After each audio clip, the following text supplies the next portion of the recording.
Okay, Dankey Kang gang, I'm really sad because I thought I was recording this video, and I had recorded the whole fucking thing, and it turns out I never even started recording in the first place. So this is take 2 of my look into secular talk. Kyle Kulinski. I have been recommended by a fan. What's his name? I know his name. It's I Control My Fate. So thank you, I Control My Fate. You recommended me look into secular talk. So that's what I'm gonna do. Let me just start off by saying I was a fan of secular talk for a long time. I sort of bounced between him, David Pakman, the Young Turks, and towards the end, Majority Report with Sam Cedar when I was like in my whole progressive phase. And I still watch the Majority Report on occasion, but as far as the rest of these guys, I don't really do that anymore. I don't, because they're too far to the right of me. I'd rather listen to comrades. Sorry, nothing against you, Kyle. I know you're a sock dem, but I just prefer listening to comrades. Radio conversation he had about his preferred political system, and it's basically libertarian socialism, or he's talking about Chomsky here. Anarcho-syndicalism, it's called. And it is so wildly different from how we do it now that I couldn't conceive of it. Like, I just don't get it. Even theoretically, I'm like, what are you saying? So you wake up in the morning and then you do what? And I didn't understand any of his explanations. None of it landed. So I read a book when I was younger, Chomsky on Anarchism, and in that he kind of lays it out. It was kind of above my head at the time, but I've listened to conversations about libertarian socialism or anarcho-syndicalism, which he pushes for. It's very Alright, so here's a strange thing I've sort of picked up on. Why is it more acceptable for progressives to listen to and read books from say anarchists like The Bread Book by Kropotkin or Noam Chomsky rather than read Lenin? Why is that? I mean, I guess it's either consciously or unconsciously. I think it's unconscious on Kyle's part, but it's somewhere deep down they know that anarchism is not really a big threat, but Marxist-Leninism is. At least I don't know. That's how I see it. Communal-based society. He actually points as his ideal in existence as a kibbutz in Israel. I don't know. By the way, I'm not even necessarily a democratic socialist. They are just to the left of me. I'm a social democrat, which means I'm in favor of a Scandinavian system. I mean, it's, just to clarify, a democratic socialist and a social democrat in the United States are the same thing. It's just part of the American tradition of misusing political terms. It's hilarious. But yeah, social democrats are democratic socialists, and vice versa in America. But for the rest of the world, democratic socialists are socialist, and social democrats are capitalist. That's sort of the nutshell. That's why a lot of people listen to the show say I'm right of them, because I probably am. I'm kind of in agreement with Bernie Sanders. Now, Bernie calls himself a democratic socialist, but when you look at his policy positions, he actually is pretty clearly a social democrat. That's what I said. Because he seems to favor a Scandinavian system, Norway, Denmark, Iceland, Sweden. Because I think once you give people free healthcare, free college, a living wage, once you end the wars, once you give people, real equal opportunity, at that point, I'd become fine with the meritocracy. Ooh. See, that's where you lost me, Kyle. First of all, capitalism's not a meritocracy. You think that Koch brothers kid, the guy that made all those shitty t-shirts with the money bags on them, I'll do a video about him in the future, but, you think he really rose to where he's at today because of pure merit? I mean, in the system we have now, most of the time, it's the people that work the hardest are the ones that get exploited the most. People in the sweatshops, those little kids in the Nike sweatshops, they're the ones that get exploited the most. And they definitely work harder than the fat, lazy boss that just sits on his ass at his desk all day watching TV. I mean, and he certainly makes more than the shareholders who just sit on their ass and collect the profits. If you have the minimum to live a decent life, to live a life free of, degradation, to live a life free of poverty, if you have that bare minimum, then I have no problem then at that point turning around and saying, okay, now it's on you if you want to make it within the context of the system we have here.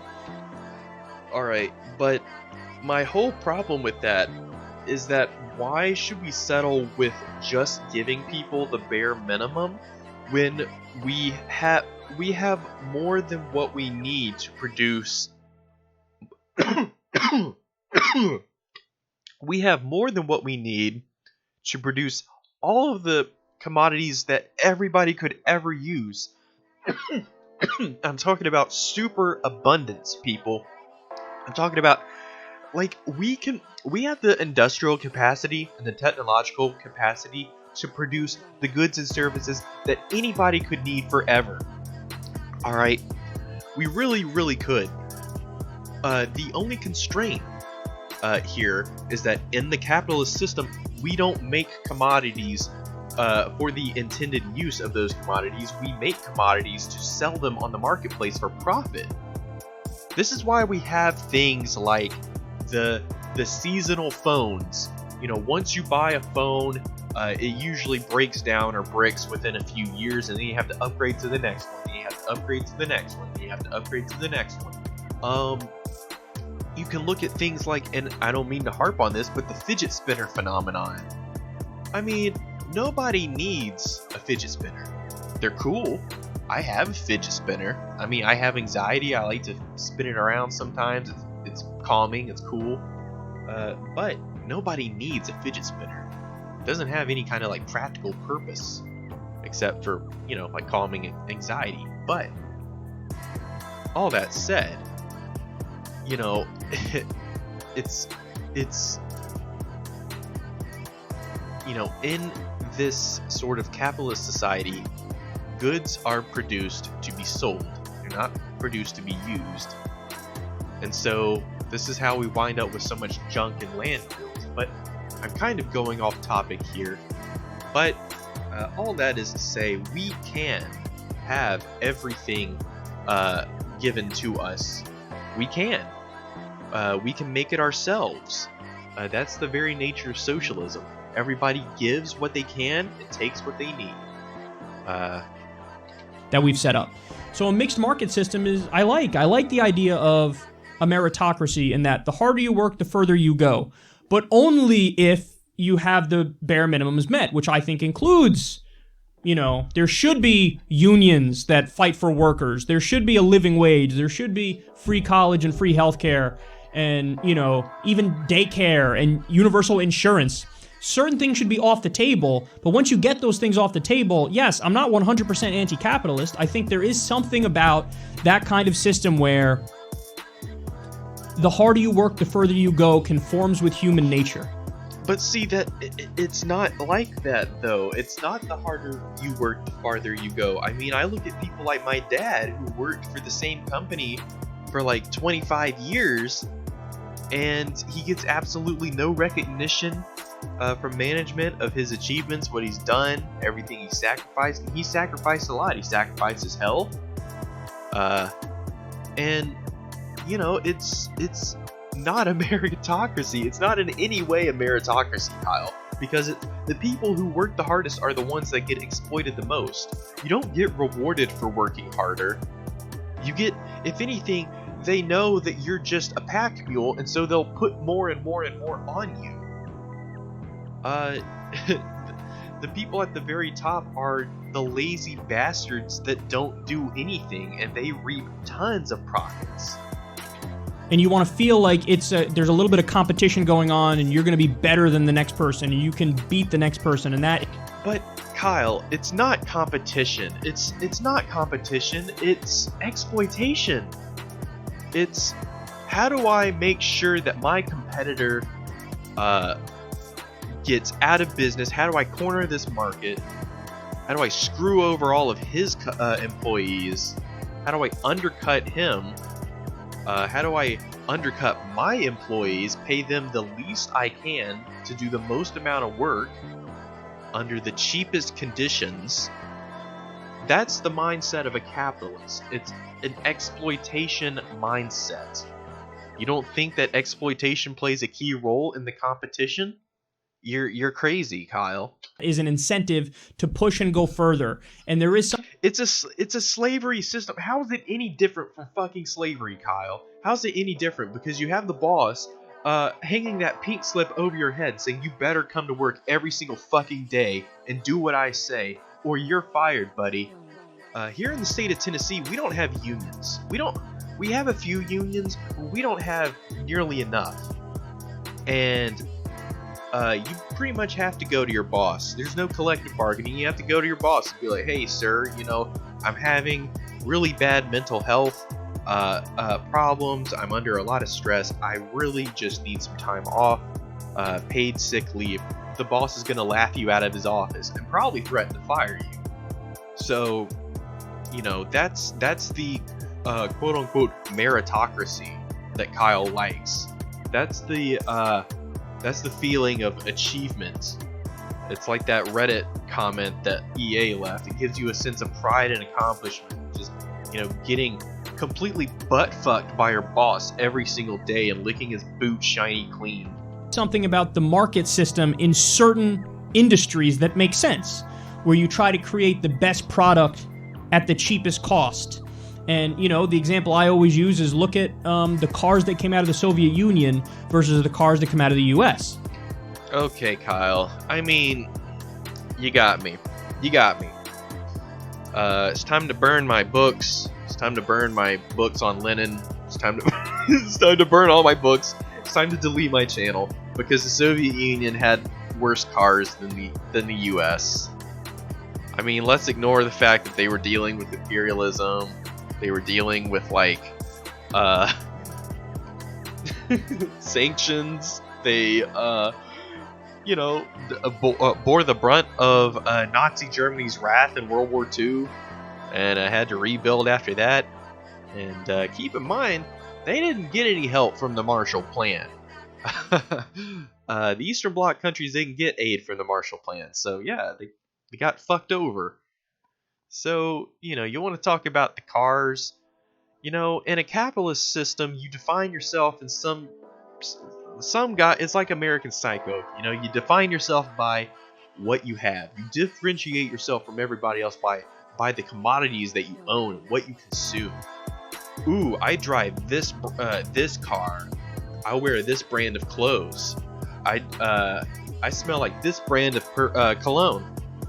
I eat at this restaurant. I use these business cards.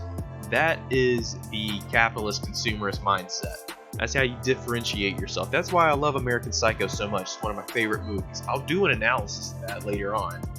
But that is the difference. In a socialist system, you have a car. It's a fucking car. It goes from point A to point B. It doesn't have to be fancy. It doesn't have to be cool.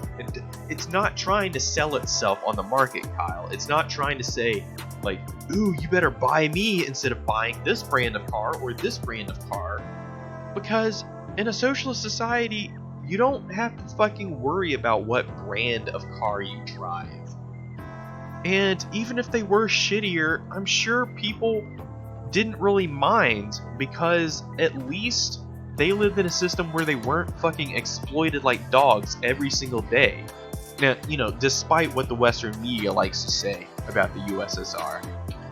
In the US, it was capitalism and competition that got us amazing cars that can do amazing things, whereas the ones that came out of the Soviet Union were comical because there's no competition, so nobody's trying to make a better product at a cheaper price. So you have these totally inefficient, silly cars that we wouldn't make with the worst manufacturer here. So when it comes to, consumer goods, video games, movies, cars. Oh, Kyle. There's more to life than video games and movies and cars, dude. There's more to life than memes. There's more to life than memes and video games. What the flying fuck? You're gonna sell out the revolution because they don't have dank memes? They don't have dank video games and cool cars and awesome movies to watch? That's such a shallow fucking capitalistic worldview. It's... Oh my god, Kyle. Dude. Dude! You don't think the Soviets made cool video games? You don't think Tetris was a cool video game? I think Tetris was an awesome video game. I love Tetris. It's aged like a fine wine. I still go back and play Tetris to this fucking day. But yeah, I mean, you're gonna sell out the revolution because they don't have dank video games. That's sad. That's... whoa. That's not an issue where I think the government should be involved. And it's an issue where the free market has shown it yields better results. Whereas other issues like healthcare and health insurance and education, the government does it better. So I think the world is not a simple place. It's a complex place. And in some ways, the market system is prepped. Alright, so let's say the government shouldn't get involved with automobile manufacturing. I guess seatbelt laws can go out the window then. Let's say government shouldn't be involved in regulating what's in video games. Okay, I guess we should just have loot box gambling games for little kids now. I mean, it's crazy. Preferable in some ways. Government and socialism is preferable. So I think because And then Kyle sort of makes this progressive false equivalency that socialism is when the government does stuff, and that's not true at all, Kyle. That's not at all true. I'm sorry. You need to read Marx. That's all I can say. Humans are complex beings and human nature is weird. You have to have a system that gets the best for us, and the best way to do that is to have a mixed market economy that has socialism and capitalism, and it makes it so that we have the highest standard of living possible. And okay, but when economies try to look at Venezuela, they don't have a completely socialistic economy. They have nationalized their oil industry, sure, but large portions of their agricultural industries still remain privatized. That's why there's the shortages you have now, because the private companies are withholding their goods from going on the market, and they're funneling it out of the country to avoid, paying taxes on it, or to avoid, selling it at a price that they deem is too cheap. So, it shows, one, that Venezuela is a mixed economy, but two, it shows when a country does try to have the sort of true mixed economy like Kyle is talking about, the U.S. government flips its shit. They say, oh, no, that's communism. That's basically like what Stalin did. We gotta go in and get Juan Guaido and put him as the president. That's their mindset. So it's it's like, on one hand, Kyle, you want this mixed economy, but on the other hand, if the U.S. were to try to implement this sort of mixed economy that you talk about, the Republican reactionaries would have such a shit fit that they would cripple it. They would nip it in the bud and make it so condensed and watered down that it would have very little effect. It wouldn't even be like as effective as like the New Deal. So yeah, I mean, that's pretty bad. And the best incentive structures possible, and has all the bare minimums met and all the basics met, and gives everybody true equal opportunity. And again, like, is it an incentive if it was like in the antebellum South and the master had his whip, he was whipping the slaves? Was that giving them incentive to work? I mean, that's the same fucking paradigm at play here, Kyle. The whip, replace the whip with the pink slip and you got the same paradigm. Not equality of outcome, but equality of opportunity. So yes, there are some people who might be Marxists or anarchists or libertarian socialists or whatever they would describe themselves that listen to this show. But I disagree with them because I never really understood exactly what they're asking for and what they want and what their ideal is. And to the extent any of them can vocalize what it is, it's mostly theoretical answers they give. Alright. I respect Kyle for saying that. I do, because he's not like a lot of other progressives who will claim to understand what Marxism is and then go on to just completely butcher what Marxism is and just make an ass out of themselves, but at the same time confuse a huge amount of their audience into thinking they also know what Marxism is now. So, I mean, hats off to Kyle for at least admitting he doesn't really know, he doesn't really understand, and it all seems theoretical. I'll admit, it does seem theoretical when all you listen to are anarchists, because it's a utopian ideology. It's, you know, it's not based on historical materialism. It's not based on science. It's, you know, but I'm probably going to catch hell for saying that, but, you know, sorry. It's like my opinion, man. But, yeah, I mean, Kyle's coming out with the standard, like, boomer, fucking things that your conservative grandpa would say. He would say, oh, in capitalism, you work harder, and it's the competition that makes everybody rise to the top. You just gotta work hard. Bootstraps. Bootstraps, bootstraps, bootstraps. And my bootstraps are broken, folks. I don't know who still wears bootstraps, first of all, but you know, I've never owned a pair of bootstraps, I'll be honest. But even if I could, you can't pull yourself up from your bootstraps. That's the whole point. That's the point. You can't do that. It's the law of, like, oh, what is it? The law of conservation of energy or something. You can't do it, my friend. Whereas, in my mind, I'm an empiricist. Just prove it to me and that's it. You got me. Just Alright, I prove it to you, dog. Read the history of the Soviet Union. Just look it up, dude. And then look up Lenin, Stalin, what they had to say. Marx and Engels, what they had to say. There you go. It lays it out perfectly crystal clear. It's not... like, Marx is sort of obtuse and hard to understand, but everybody else is pretty good. So, I mean, you know, do that. show me how, if it works in real life. And guess what? We see pretty clearly that the Scandinavian systems work spectacularly. Yeah, for now. So the evidence is there for my preferred system. You know, you talk to a run-of-the-mill right-wing libertarian, they can only tell you theory. But see, what happens during the global economic crash? All these social programs are going to get slashed. They're all going to get cut. The right wing's going to say, oh, look, see how shitty these social programs are now that they've been slashed and cut? This means that socialism doesn't work, so let's just do capitalism again. Full-blown free market. Theoretically what they favor, because when you put it into practice, it sucks. I feel a similar way about the ideologies that are way to the left of me. Like, oh, like, well, I'm a communist. Okay, well, where has it worked? Oh, but all the ones where it didn't work, it's not true communism. See, but I don't say that, though.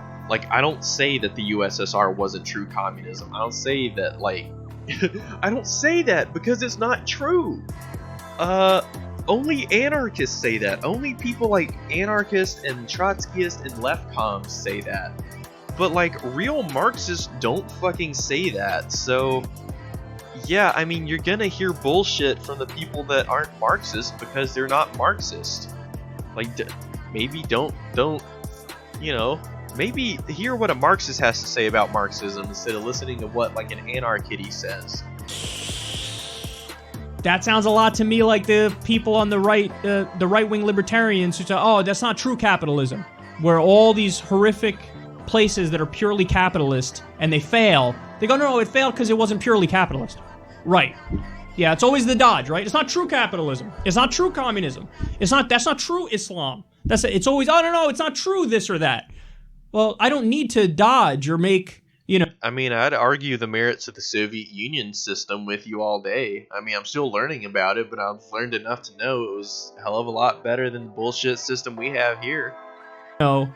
Or bend over backwards to try to explain away failures. Because what I prefer hasn't failed. It's working right now. Yep, folks, you heard it. Capitalism is working. Capitalism works. It just fucking works. It's like Skyrim. It just works. I hit my knuckle on my desk. It works, folks. I mean, Need I say more? Need I say more? This is social democracy in a nutshell. It's burying your head in the sand, saying, la la la la la la la la la, class struggle, I can't hear you, class antagonisms, I can't see you, Marxism, what the fuck is that?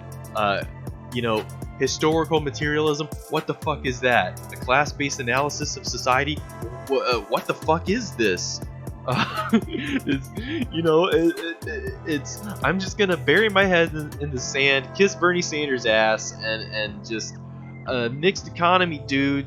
That's what I'm for. Mixed economy. What does that mean? I don't fucking know, because when Venezuela does it, it's socialism, but when Scandinavia does it, it's awesome. So I don't fucking know what a mixed economy means, but I'm all for it.